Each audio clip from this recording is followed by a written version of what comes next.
올해에도 많은 새가족들이 교회에 등록을 해주셨는데요. 4주차 제가 만나게 되거든요. 그럴 때마다 빼놓지 않고 하는 질문이 왜 우리 교회에 등록해 주셨어요? 어찌 보면 좀 죄송한 질문이기도 합니다. 그러나 그 질문을 꼭 하고 싶었던 것은 저분은 어떠한 목적을 갖고 이제 수평 이동하는 그런 성도들이 많으니까요. 이 교회를 등록을 하셨을까 궁금해서 던지는 질문인데요. 조지 바나 연구소에서 내놓은 그 네 가지 특징과 딱 맞아 들어가는 것을 알 수가 있습니다. 우리 교회를 다니시면서 신앙생활 잘하고 싶다고, 우리 교회를 다니면서 영적으로 성장, 성숙하고 싶다라는 표현을 사실 입 밖으로 내놓지는 않을 때도 있지만은 제가 이렇게 보면 다 그러한 목적 가운데서 성도들이 교회에 등록하고 또 모이고 있다 이리 생각을 합니다. 그런데 등록하는 성도들만 그럴까요? 여러분들은 그렇지 않으실까요? 여러분들도 나름대로 신앙생활 하시면서 목표가 있다면 나 예수 그리스도 좀 옳게 만나보고 싶다, 더 깊이 만나고 싶다, 그것을 우리가 일반적으로 성숙해 간다, 그리고 또 신학적 용어를 쓴다면 성화되어져 간다, 이런 말을 하는 거거든요. 이 자리에 계신 분 치고 예수 그리스도 그냥 대충 만나기 위해서 이 자리에 계신 분이 누가 있겠어요? 다 예수 그리스도를 의미 있게 만나고 싶고 더 깊이 만나고 싶어서 이 자리에 계신 여러분들 아니실까요? 저는 그러한 사실들을 너무 잘 알기 때문에 목사로서 여러분들을 도와야 되고요. 여러분들이 더 예수 그리스도를 깊이 만나실 수 있도록 안내를 해야 되는 게 저의 일이니까요. 그렇게 해서 예로 들어서 말씀을 드린다면 저는 구약에 여러 인물들이 나오지만 그 중에 다윗에 대한 이해가 여러분 가운데 좀 깊었으면 좋겠다. 신약에서는 바울에 대한 이해가 좀 더 깊었으면 좋겠다라고 말씀을 여러 차례 드린 바 있습니다. 왜냐하면 그 다윗과 같은 사람도 있잖아요. 하나님을 깊이 만나기 위해서 정말 그가 어떤 때는요 자기 침상을 눈물로 띄울 만큼 과장법이지만은 그렇게 주님 만나기를, 주님께 올바로 서기를 소망했던 사람 아니에요? 사도 바울은 어때요? 빌립보서를 보면 그가 깊이 예수 그리스도를 만난 사람이지만 아직도 멀었다고 스스로를 고백을 해요. 나 더 만나고 싶다, 더 예수 그리스도를 깊이 만나고 싶다, 이렇게 말을 하죠. 성경 두 군데를 읽음으로 다윗에 대해서 그리고 바울에 대해서 좀 더 여러분들의 이해를 돕고자 하는데요. 사도행전 13장 36절입니다. 거기에서 사도행전의 저자인 누가는 역사학자이기도 합니다. 다윗을 어떻게 평가하고 있냐면 다윗은 당시에 다윗 시대에 어떻다고요? 하나님의 뜻을 따라 섬기다가, 너무 중요한 말입니다.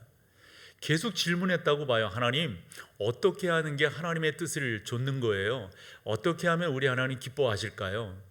제 식으로 이야기하면 하나님, 저 하나님 기쁘시게 해드리고 싶어요. 이런 식의 목적을 갖고 다윗이 살았다.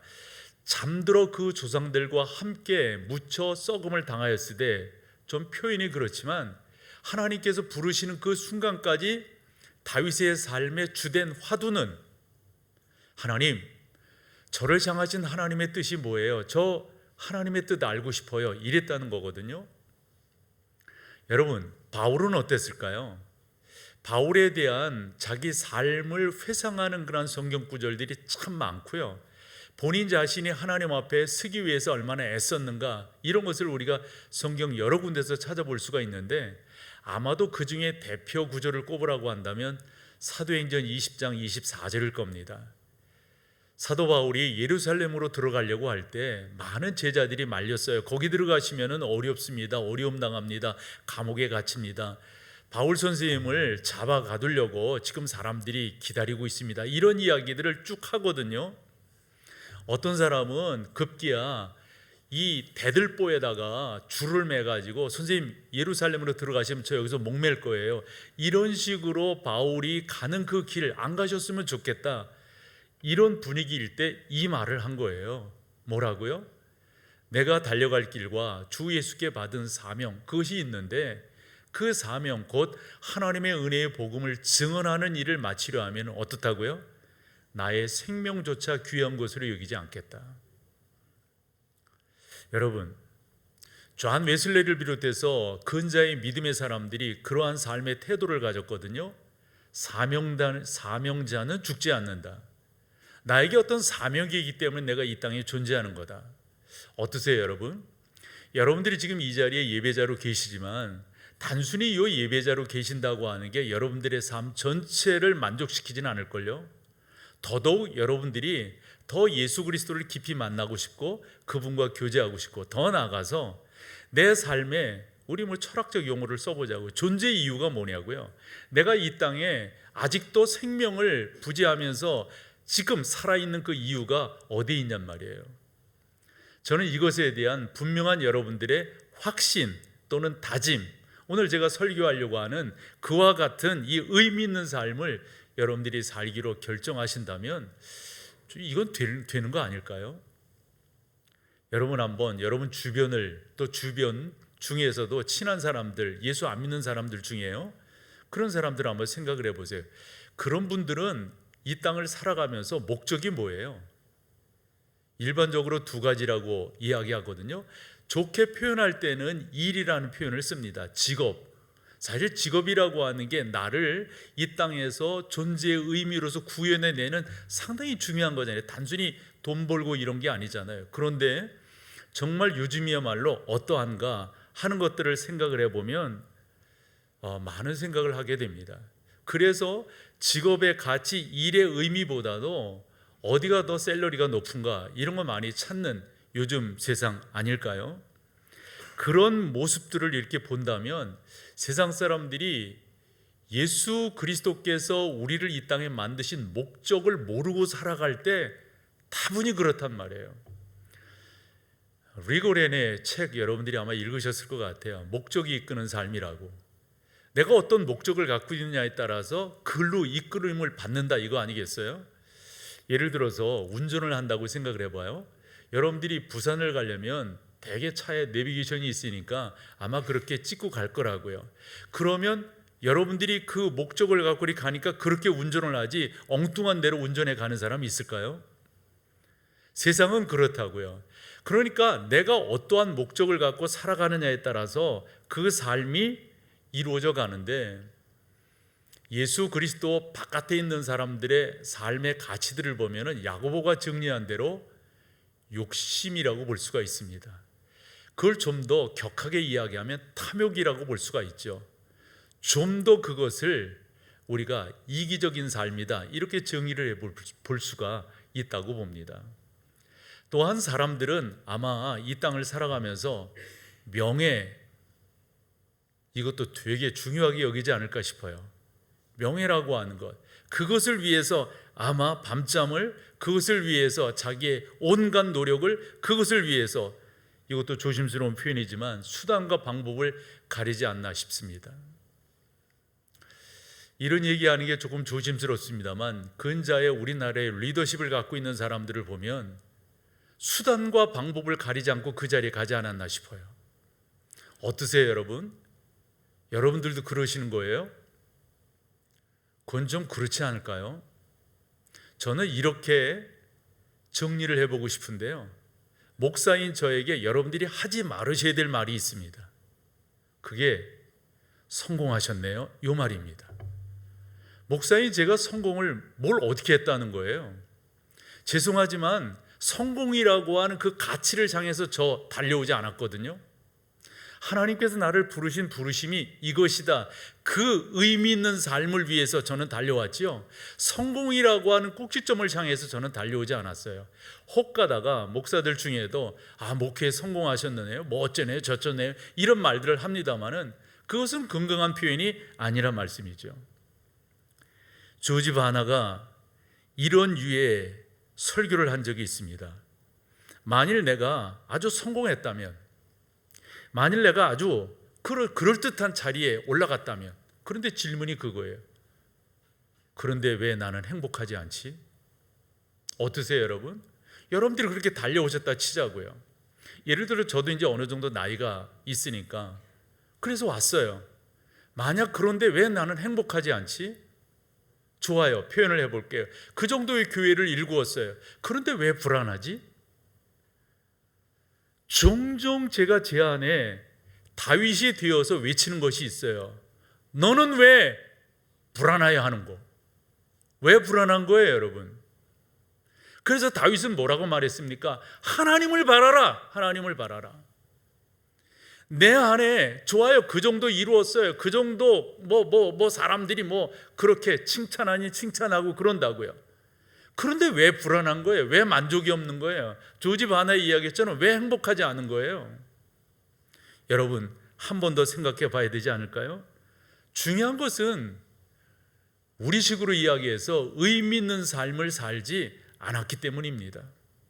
우리가 생각하는 의미 있는 삶이라고 하는 것은 샐러리가 많다, 사람들에게 어떤 칭찬과 격려와 부러움이 있다, 적어도 그런 삶을 살려고 우리는 목적해 가지 않는다는 거죠. 하나님이 나를 이 땅에 만드신 이유가 뭔가, 그 목적이 뭔가. 요한복음 13장을 보면 예수님께서 이제 마지막 시간, 얼마 남지 않으셨으니까 제자들과 함께 우리가 흔히 말하는 성만찬을 나누십니다. 그리고 허리에 수건을 동이시고 대야 물을 떠다가 제자들의 발을 그때 제자들이 깜짝 놀라잖아요. 왜요? 이럴 수는 없다는 거예요.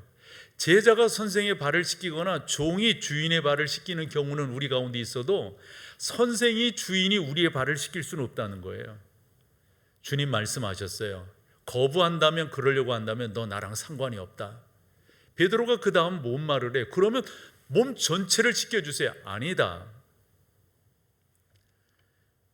너희가 구원을 받았기 때문에 이제 신학적인 이해를 도운다면 너희는 발만 씻으면 된다. 우리는 원죄적으로 해결함을 받았으니까 우리의 자범죄를 씻는 것 이런 식으로 우리 말씀을 하세요. 사실은 그러면서 우리 주님께서 마지막으로 세족식 이런 것들이 끝난 다음에 하신 말씀 여러분 기억하세요? 뭐죠, 여러분? 이 조용함은 너희도 이렇게 해라. 왜 그렇게 하신 거예요? 여러분, 그게 의미 있는 삶이에요. 적어도 예수 그리스도를 믿어서 여러분들의 직업과 여러분들의 삶을 통해서 이루시고자 하는 것은 다분히 세상은 이기적이지만 여러분들은 이타적인 삶을 사셔야 된다. 그것이 여러분들에게 행복으로 다가와야 되는 거죠. 왜? 성령 하나님이 내 안에 계시기 때문에. 이기적인 삶이 아니라 이타적인 삶으로 우리 주님께서 행하신 그러한 삶으로 내 안에 주어지는 것, 그게 너무도. 그런데 제자들은 그 의미를 깨닫지 못해요. 주님께서 제자들에게 이렇게 말씀을 마지막으로 그 성만찬 자리에서 끝 무렵에 하십니다. 내가 사실 얼마 있다가 십자가를 지게 될 거고, 그러면서 나는 제물로 이 땅에 바치기 위해서 왔다. 이러니까 제자들의 근심이 더 깊어지는 거예요. 그래서 14장으로 넘어가 보면 그런 제자들을 향해서 예수님 뭐라고 말씀하지? 염려하지 말아라. 너희는 근심하지 말아라. 하나님을 믿으니 또 나를 믿. 그래서 저는 다음번 성경에는 그것이 좀 더 구체적인 표현으로 되어져야 된다. 하나님을 믿는 것 같이 나를 믿어라. 그러면서 우리 주님이 제자들을 안심시키기 위해서 내가 그렇게 십자가를 지고 그 일을 하는 것은 너희를 위하여 거처를 예비하러 가는 것이다. 거처를 예비하고 나면 다시 너희에게로 와서 너희를 나 있는 곳으로 이끌어. 이 제자들이 마음이 안 놓여요. 그러면서 우리 주님께서 제자들을 향해서 우리의 삶이라고 하는 건 우리는 이러한 의미로 말이 안 됩니다. 그런 제자들에게 우리 주님께서 요한복음 14장 27절에 의미 있는 말씀을 하세요. 여러분, 뭐예요? 평안을 너희에게. 이게 제자들이 이게 또 받아들이기 더 곤란한 거. 이제까지 그래 거셔가지고 근심 걱정하는데 평안을 너희에게 끼친다? 뭐 어떻게 끼칠 건데요? 아마 그런 질문이 있었던 것 같습니다. 그때 우리 주님께서 뭐라고 말씀하세요? 나의 평안이에요. 나의 평안. 여러분 생각해 보세요. 예수님이 우리에게 주는 평안이 있어요. 믿습니까? 여러분 그거 경험하셨어요? 오늘 조용하기로 작정하셨죠? 여러분 예수 그리스도께서 여러분들에게 주시는 그 평안 경험하셨습니까? 여러분 그게 구원이신 거 그거 알고 계세요? 맨날 믿습니다, 믿습니다. 천만의 말씀 뭐를 믿는 건데요? 너무 우리는 값싼 기독교에 물들어 있어요. 보네포가 안타까워했던 게 그런 거예요. 믿는다고 하면서도 온 세계에 전쟁을 일으키고 있는 독일인 지식인들을 향해서 그 말을 하는 거예요. 옥중서신을 통해서. 우리는 너무 값싼 기독교다. 믿습니다. 뭘 믿는 건데요? 우리 주님 말씀을 여러분들이 믿으셔야 되고, 그 믿음은 여러분들의 고백으로 나타나야 돼요. 맞아요. 주님이 주시는 평안이 저에게 있습니다. 그러면서 제자들이 또 그게 뭔데요? 뭔데 이랬던 것 같아요. 그랬더니 뭐라 말씀하세요? 너희에게 주는 것은, 내가 너희에게 주는 것은 어떻다요? 세상에 주는 것과, 저는 지속적으로 기도하며 왔던 게, 주님, 저 이거 맛보고 싶어요. 이거 맛보고 싶어요. 사랑하는 여러분, 의미 있는 삶 살아야 되지 않을까요? 똑같이 신앙생활하면서도 여타 사람들처럼 우리도 직업에 대해서, 샐러리에 대해서, 부에 대해서, 흔히 세상 사람들이 말하는 명예에 대해서 지속적으로 관심을 갖고 의미 있는 삶은 저쪽에다가 쭉 밀어버리고 살아간다면, 그게 여러분들에게 행복을 줄까요? 조지 바나가 한 말이 맞아요. 나 그저런 자리에 갔는데 왜 내 안에 행복이 없는 거지? 저는 근자에 이런 식의 이야기를 많이 하는데요. 그래서 저는 어느 정도 그래도 나이가 됐잖아요. 난 너무 감사해요, 그런 것들이. 왜냐하면 이런 설교를 할 수 있으니까. 예전에 이런 설교 못했잖아요. 무슨 설교냐면, 난 경험해봤다는 거예요. 경험해봤다. 66가지 이렇게 살아오면서 하나님께서 나에게 주신 은혜들이 있단 말이에요. 이게 경험된 거예요. 그러니까 여러분들이 훨씬 더 자신 있게 말씀드릴 수가 있는 거죠.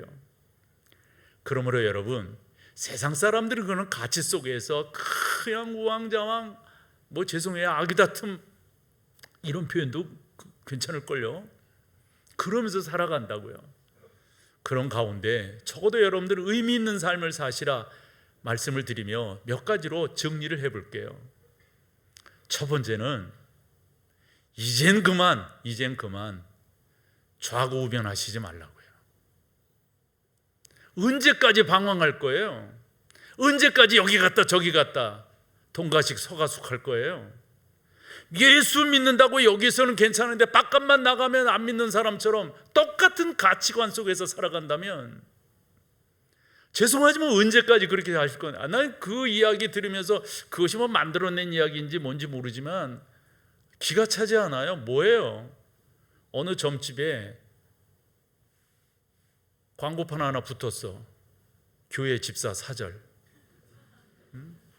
언제까지 번민하고 언제까지 방황할 건데요? 언제까지 여기 뒤밀었다가 이쪽 쳐다봤다 그럴 건데요? 사랑하는 여러분, 이제 방황 끝 하셔야 됩니다. 저는 우리 교회에서 목회를 하면서 예수 그리스도가 이 교회가 말해요. 이것은 리고렌 아니면 또 시카고에 있는 새들백에서 맞나요? 요즘 헷갈려요. 그 주장을 한 건데요. 빌 하이빌스가 주장을 한 건데요. 예수, 인류의 소망이라는 거죠. 저는 교회가 이 민족의 희망이 되기를 소망해요. 그렇게 해왔는데요. 그러면서 그 뒤에 붙였던 저 나름대로 주장이 뭐였었냐면, 방황하는 인생, 예수 그리스도 만남으로 방황 끝. 방황하는 신앙, 건강한 교회 만남으로 이 또한 방황 끝. 그러면서 그 교회가 우리 교회가 되기를 소망한다, 이러면서 목회를 해왔거든요. 적어도 목동제일교회에서 여러분들이 목회를 신앙생활을 하시면서 언제까지 방황할 건데요? 이제 좀 끝내시자고요. 야고보가 뭐라고까지 말을 했냐면, 두 마음을 품어 모든 일에 정함이 없는 자 안 된다. 여기서 두 마음을 품는다라고 하는 저 헬라어 이렇게 보면은요, 그 의미가 쉴 새 없이 안절부절하는 거예요. 그러니까 두근반 세근반, 이래도 안정이 안 돼, 저래도 안 돼. 예수 믿는 사람들이, 적어도 예수 그리스도를 구주로 영접한 그런 사람들이 적어도 그 자세가 딱 무게중심축이 딱 있어야 될 거 아니에요.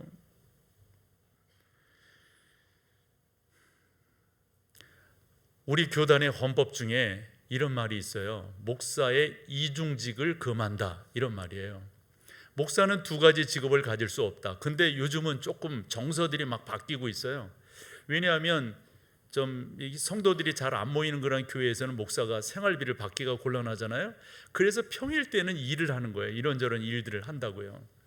우리가 그런 것을 예전에 미국식으로 설명을 한다면 자비량 목회 뭐 이런 식으로 뭐 바울이 뭐 자비량했다 뭐 이러면서 했는데, 그건 건강한 그러한 모습이 아니죠. 그래서 우리 헌법에 우리 교단 헌법에 보면 목사의 이중직을 금한다. 쉽게 예를 든다면 신학교에서 교수를 할 수도 있잖아요. 그 사람은 교회를 목회하면 안 된다 이거예요. 둘 중에 하나를 선택해라. 여러분 왜 그럴까요? 이유가 어디 있을까요? 충분히 그런 거 할 수 있거든요. 그런데 왜 금하는 걸까요? 좀 더 집중하게끔 하기 위해서. 언제까지 여기 갔다 그럴 건데요. 저는 여러분들이 그런 면에서 온전함으로 나가기를 소망할 때 성경 몇 군데를 소개해 볼게요. 잠언 3장 6절입니다. 여러분, 범사에 하나님을 인정하십시오. 범사에 하나님이 나의 주인임을 인정하세요. 그분이 나의 통치자임을 인정하세요. 그리하면 어찌하신다고요?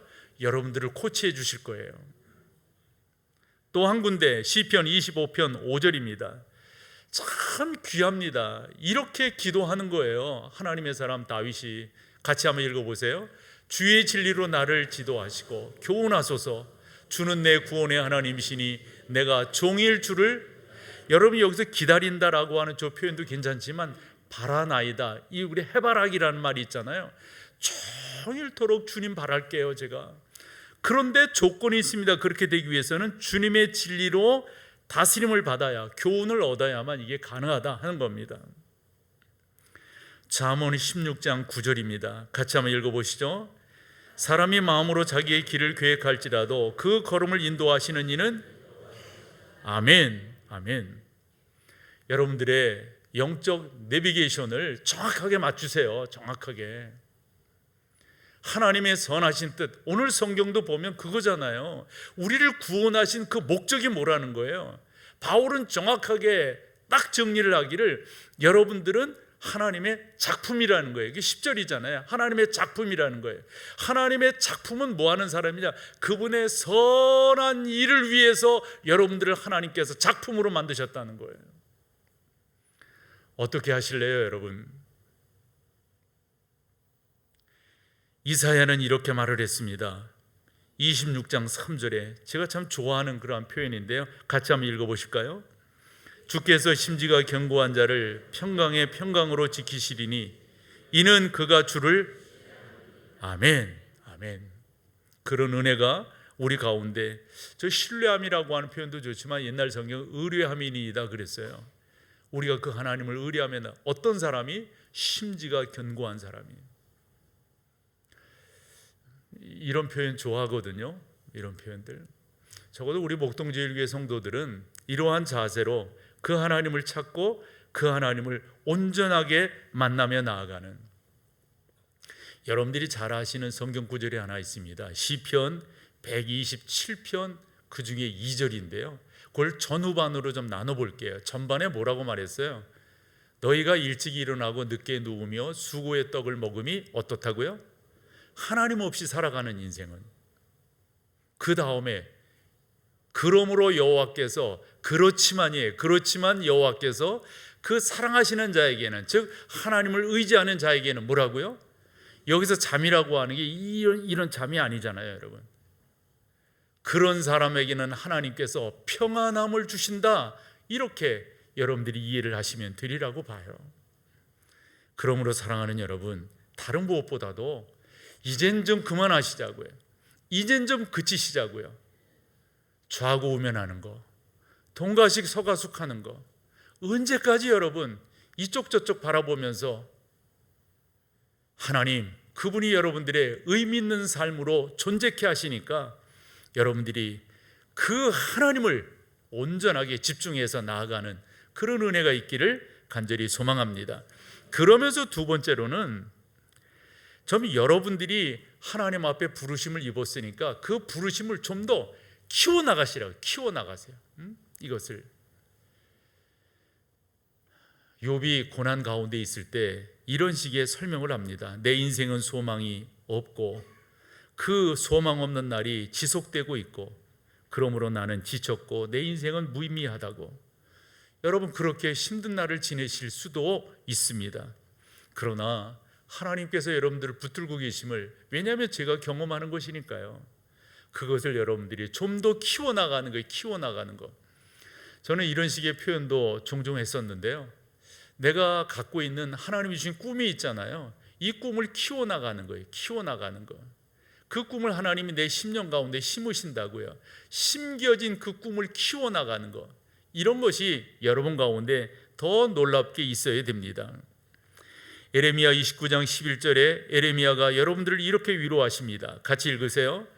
여호와의 말씀이니라 너희를 향한 나의 생각을 내가 아나니 뭐라고요? 평안이요 재앙이 아니니라. 너희에게 미래와 희망을 주는, 여러분, 그분이 우리의 하나님이세요. 그러니까 여러분들이 그 가운데서 자꾸 여러분들의 것들을 키워나가는 거예요. 에베소서를 읽다 보면 에베소 3장에서 그 말씀이 눈에 크게 들어와요. 이 바울이 얼마나 감사했던지. 에베소 3장 20절인데요, 저는 이런 성경 구절을 읽으면서 이것이 내 안에 이루어지기를 소망하고 하나님의 그 크고 놀라우심이 오늘 설교하는, 저는 그래서 여러분들 가운데도 이것이 경험되기를 소망해서 이 성경을 같이 읽으려고 하는데요, 같이 한번 읽어보실까요? 우리 가운데 역사하시는 능력대로 우리가, 보세요, 구하거나 생각하는 모든 것, 옛날 성경에는 온갖 것이라고 그랬어요. 온갖 것. 이 모든 것에 어떻게 하신다요? 더 넘치도록 하신대요. 그 하나님이 나의 하나님이신데 그 하나님을 경험해야 되지 않겠어요? 여러분, 하나님이 요 정도 경험한 것 가지고 안 되고요, 키워나가셔야 돼요. 발목까지 차는 거 가지고 안 돼요. 에스겔이 그 말하고 있는 거예요. 무릎까지 차고 허리까지 차고 가슴까지 차야만이 수용을 할 수가 있다고요. 그 은혜의 바다를 마음껏 다닐 수가 있다고요. 우리 가운데 그런 은혜가 충만하기를 소망합니다. 여러분, 소망합니다. 그런 은혜가 있기를. 세 번째로 말씀드릴 것은, 그러므로 흔들리지 말고, 흔들리시지 말고 더 주님께 집중하고, 더 주님께 집중하고. 이 집중이라고 하는 게 뭐 여러분들이 일반적으로도 많이 들으셨을 것 같아요. 집중한다고 하는 것만큼 중요한 게 없어요. 돋보기로 빛을 모으면 불을 내잖아요. 여러분 가운데 더 그렇게 집중하고 더 집중하고, 아마 이렇게 집중하며 주의 은혜를 구하며 나갔던 사람이 사도 바울이 아닌가 싶어요. 바울은 그 놀라운 것들을 경험한 사람이잖아요.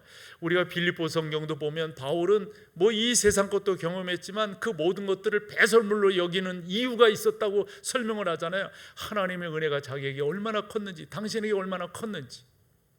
그러면서 그 유명한 빌립보서 3장 13절, 그 14절 이렇게 보는데, 먼저 13절을 같이 읽어보세요. 형제들아, 나는 아직 내가 잡은 줄로 여기, 아니 여러분, 이게 여타 사람이, 저 같은 사람이 이야기한다면 뭐 그렇겠지, 근데 지금 이 이야기를 누가 하고 있는 거예요? 하늘의 신령한 은혜를 맛본 사람, 하늘의 3층천까지 맛본 사람, 예수 그리스도로부터 직접 이름이 불려졌고 예수 그리스도께로부터 직접 음성을 들은 수많은 하나님의 은사들을 경험했고, 수많은 경험을 통하여 많은 사람들을 위로하고 격려했던 이 사도 바울조차도 뭐라고 말한다고요? 나는 아직 아니라고, 나는 아직 멀었다고. 그러면서 뭐라고 말하냐면, 앞에 것은 이렇게 하고요, 잊어버리고요, 뒤에 것은 잊어버리고 앞에 있는 그것을 찾으려고 노력을 한다고 설명하고 있음을 봅니다. 그것이 바로 14절입니다. 14절 같이 읽습니다. 푯대를 향하여 그리스도 예수 안에서 하나님이 위해서 부르신 부름의 상을 위하여 달려간다. 이 달려간다고 하는 저 단어가 가지고 있는 정서도 있잖아요. 그런 거예요. 사냥개가 먹이가 있잖아요.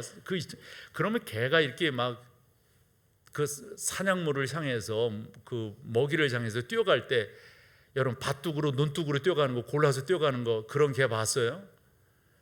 가리지 않습니다. 나 어릴 때 봤어요. 꼬꾸라지면서까지 막 달려가는 거예요. 그 목표물을 향해서 그걸 잡으려고. 사도 바울은 그렇게 하나님께 집중해서 그 어떤 것이 자기를 흔들지 못하도록 그렇게 집중해서 달려가는 하나님의 사람인 것을 볼 수가 있었습니다. 사랑하는 여러분, 잊어버릴 거 잊어버려야 됩니다. 잡을 거 잡아야 됩니다. 집중하셔야 됩니다. 피터 트러커가 한 강연에서 그 자리에 있는 분들에게 두 가지를 이야기했습니다. 그 첫 번째는 나는 어떤 일을 하고 있는가 이걸 살펴보라는 거예요. 나는 어떤 일을 하고 있는가. 저는 그래서 이것을 영적으로 생각해 봤어요. 나는 영적인 면에서 어느 정도인가. 그 다음에 두 번째로 여러분들이 알으셔야 될 것, 그러면서 트러커가 한 말이 그 일은 지금 어느 정도로 진행되고 있는가. 여러분 생각하셔야 되지 않겠어요? 나의 영적인 것은 어느 정도로 진행되고 있는가. 나는 하나님을 어느 정도로 알아가고 있는가. 버릴 것 버리고 있는가.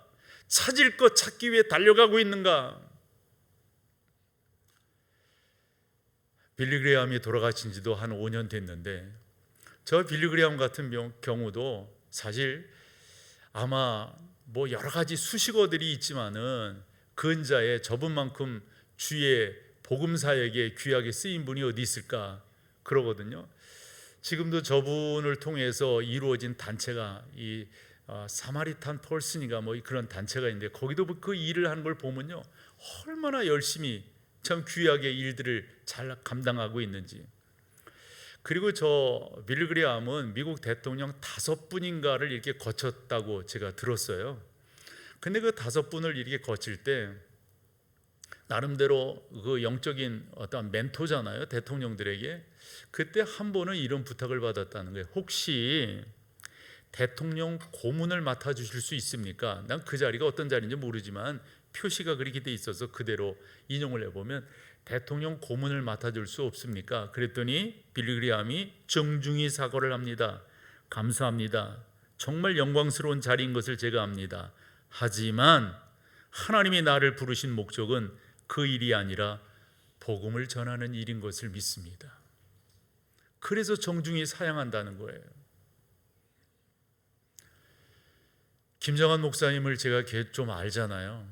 저 목사님을 뵈면서도 저분은 이제 대학 때는 그 미국에서 공부를 하시면서 정치학을 전공하셨고요. 자기 꿈은 정치인이 되는 거예요, 이 땅에 오셔서. 그런데 하나님께서 저를 불러서 목사가 되게 하셨고 그렇게 복음 사역을. 그래서 수원에서 이렇게 하면서 나름대로 정치적 그런 프로포저가 얼마나 당신한테 많았는지 모른다는 거예요.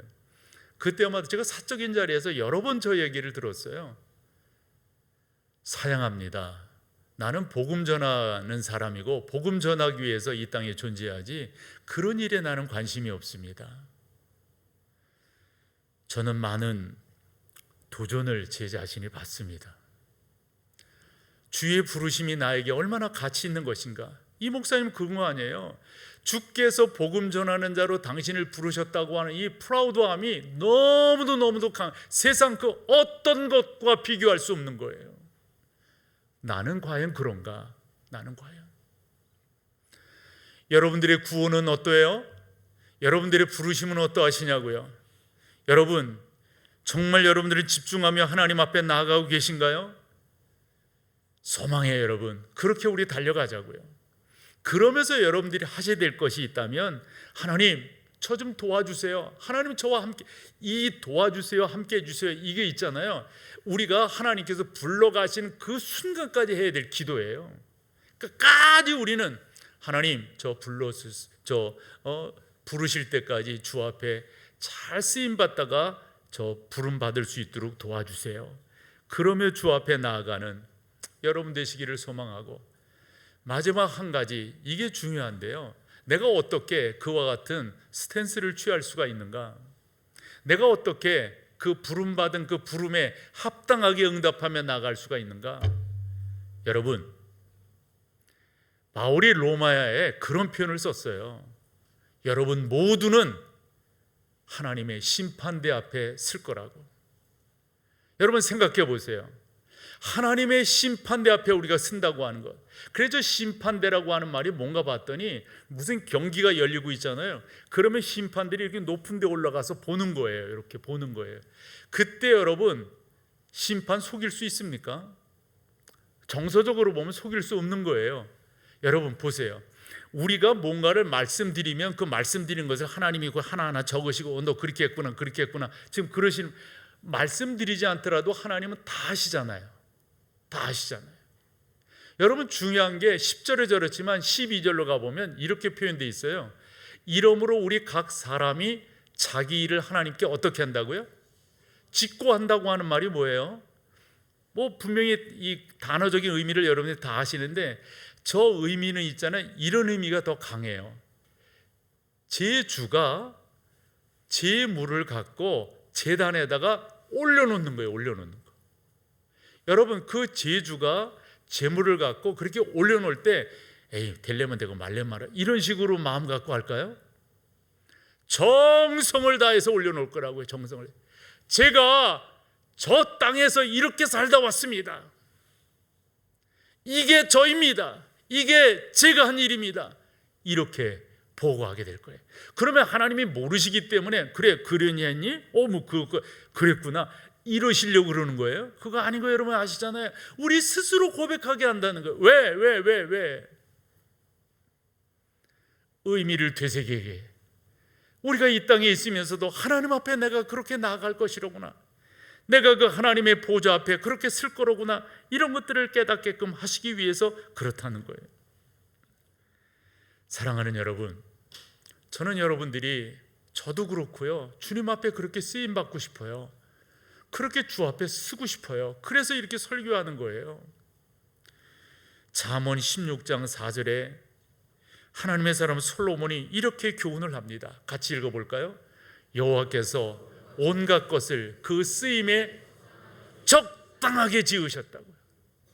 똑같이 만들지 않으셨어요. 똑같이 부르지 않으셨어요. 여러분 한 분 한 분이 하나님 앞에는 그렇게 소중한 거예요. 작품은 두 개일 수 없잖아요. 하나잖아요. 하나. 여러분들은 한 분 한 분이 하나님 앞에 그렇게 존귀한 분이에요. 여러분, 그 하나님이 여러분들을 이 땅에 존재케 하실 때는 목적이 있으시다고요. 오늘 성경을 봤더니 선한 일을 위해서 여러분들을 이 땅에 존재케 하셨다는 거예요. 그 선한 일, 그 부르심에 저도 그렇고 여러분들도 그렇고 합당하게 살다가 주께서 부르실 때 아멘, 주 예수여 어서 오시옵소서, 인도하신 하나님께 감사하며. 저 그 찬양 좋아하는데요, 다 끝나서 그 강 건너 이르렀을 때 우리 뭐라고 찬양한다고요? 예수 인도하셨네, 매일 발걸음마다 어때요? 예수 인도하셨네, 나의 무거운 죄 짐을 모두 벗고 하는 말. 가사가 나오네요.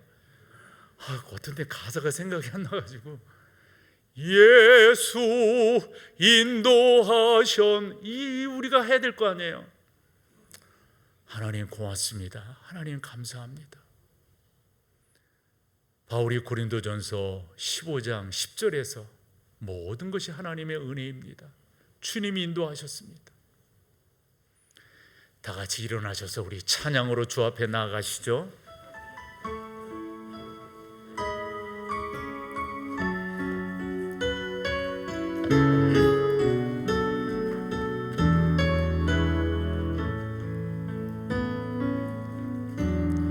주의 도를 버리고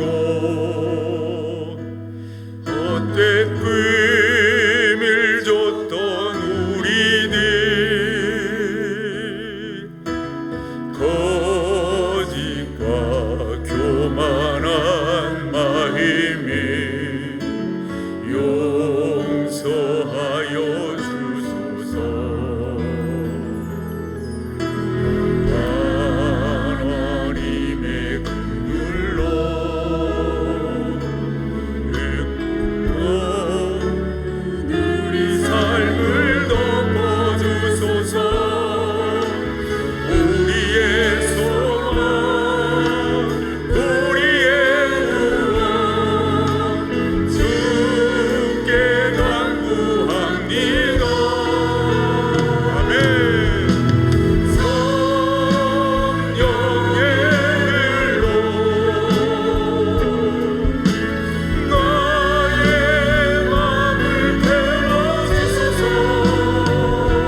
우리 주 예수 그리스도의 놀라우신 은혜와 아버지 하나님의 그 크신 사랑하심, 성령 하나님의 인도 교통 충만케 하심이 나를 이 땅의 작품으로 만드시어 하나님의 선하심을 드러나게 하신 그 의미 있는 삶을 살아 이 땅에 존재하는 그 여동안 사명 감당하다가 주 앞에 부름받기를 사모하며 돌아가는 사랑하는 성도들 가운데 이제로부터 영원토록 함께 계실지어다.